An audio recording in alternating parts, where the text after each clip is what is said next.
SWARM.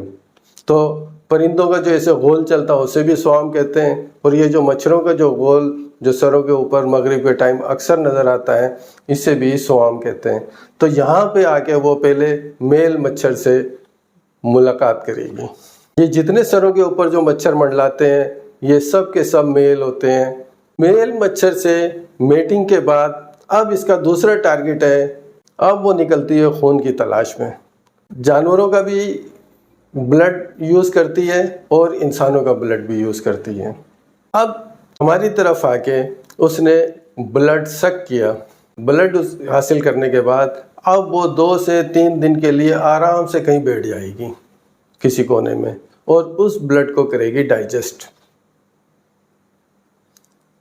جب وہ blood digest ہوگا اس کے جو انڈے ہوں گے وہ اس میں نشو نما پائیں گے. جو انڈوں کے لیے ضروری ٹیمپریچر ہوتا ہے، ضروری پروٹین ہوتی ہے، وہ اسی بلڈ سے وہ انڈوں کو مہیا کرتی ہے اور انڈے دینے کے لیے پھر وہ تیار ہو جاتی ہے. تیسرا ٹارگٹ اس کا ہوتا ہے کہ اس نے صاف پانی کا مقام دیکھنا ہے جہاں پہ کہ اس کے انڈوں کی پرورش ہو سکے. انڈے دینے کے بعد پھر وہ اس قابل ہو جاتی ہے کہ دوبارہ سے انڈے دے. اب اسے مچھر سے میٹنگ کی ضرورت نہیں ہے. دوبارہ پھر اس کا سفر انسانوں کی طرف آتا ہے. وہاں سے پھر وہ بلڈ سک کرتی ہیں. بلڈ سک کرنے کے بعد پھر 2 سے 3 دن ایک جگہ آرام کرتی ہیں. آرام کر کے بلڈ کو ڈائجسٹ کرتی ہیں، انڈوں کو اس قابل بناتی ہیں کہ وہ انڈے مچھر بن سکیں. واپس پانی کی تلاش میں جاتی ہے، اس پانی پہ انڈے دیتی ہیں اور واپس آ جاتی ہے انسانوں کی طرف. تو جب تک وہ زندہ رہتی ہے اس کا یہ سائیکل چلتا رہتا ہے.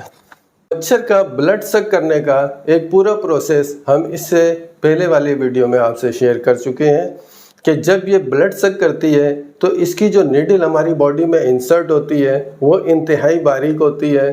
اس باریک نیڈل میں بلڈ جو ہے وہ آ نہیں سکتا کیونکہ بلڈ گاڑھا ہوتا ہے.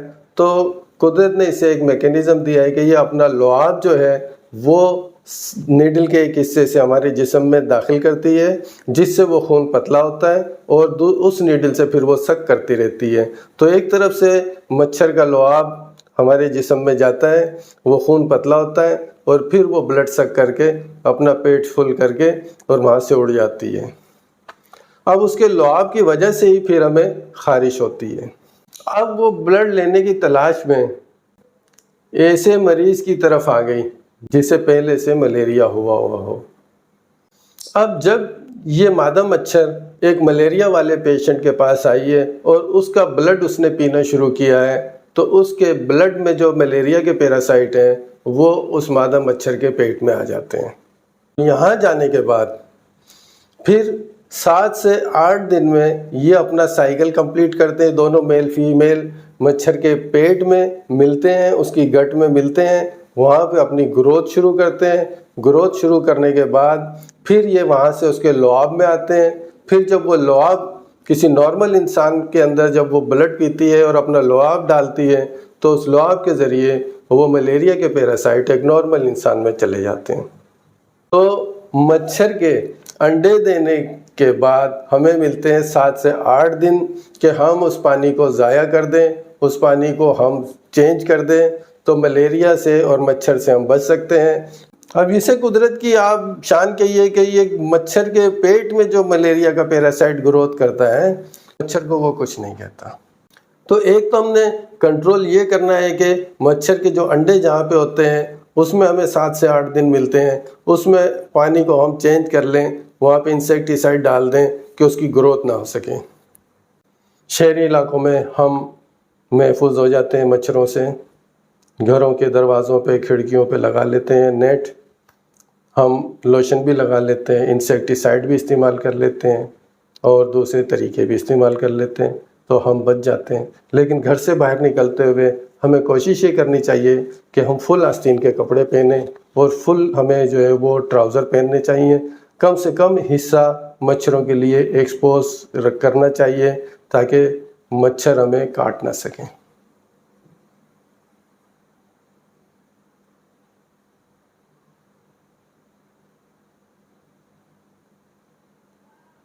دیہاتوں میں مچھر سے بچنے کے لیے دھوئیں کا استعمال کرتے ہیں.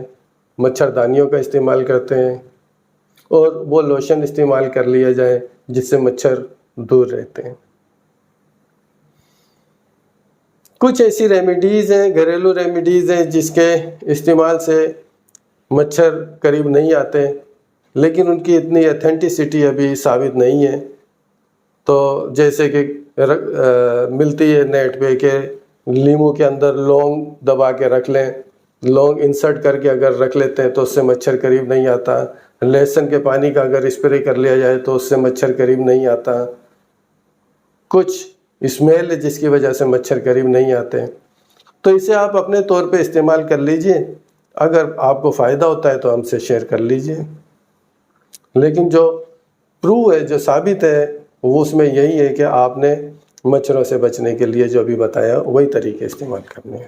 تو ہم اس طریقے سے اپنے آپ کو محفوظ رکھ سکتے ہیں کہ پانی کا جو ہمارے ریزروائر ہیں انہیں ڈھک کے رکھیں، پانی کو چینج کرتے رہیں، اور گھروں میں فریج کے پیچھے جو ٹرے وہاں پہ انسیکٹیسائڈ اسپرے کرتے رہیں، گھروں میں جالیاں لگائیں اور لوشن لگائیں باڈی پہ، فل کپڑے پہنیں، تو ہم مچھر سے بچیں گے۔ مچھر سے بچیں گے تو ملیریا سے بھی بچنے کے چانسز ہوں گے۔ آج ہم نے آپ سے مچھر کی تفصیل بیان کی اور کس طریقے سے ہم ملیریا سے بچاؤ کر سکتے ہیں وہ آپ سے شیئر کی باتیں۔ امید ہے کہ یہ باتیں آپ کو کچھ اچھی لگی ہوں گی، کچھ آپ کی معلومات میں اضافہ ہوا ہوگا۔ اسے دوسروں سے شیئر کیجئے۔ آئندہ ہم ٹاپک لیں گے ڈینگی، کہ ڈینگی میں جو ہے پلیٹلیٹ کیوں کم ہو جاتے ہیں، اور ڈینگی جب ہو جائے تو کیا کیا احتیاطی تدابیر اختیار کرنی چاہیے اور کیا کرنا چاہیے ایک عام انسان کو، یہ ہم نیکسٹ ٹائم میں آپ سے شیئر کریں گے۔ اس وقت تک کے لیے اللہ حافظ۔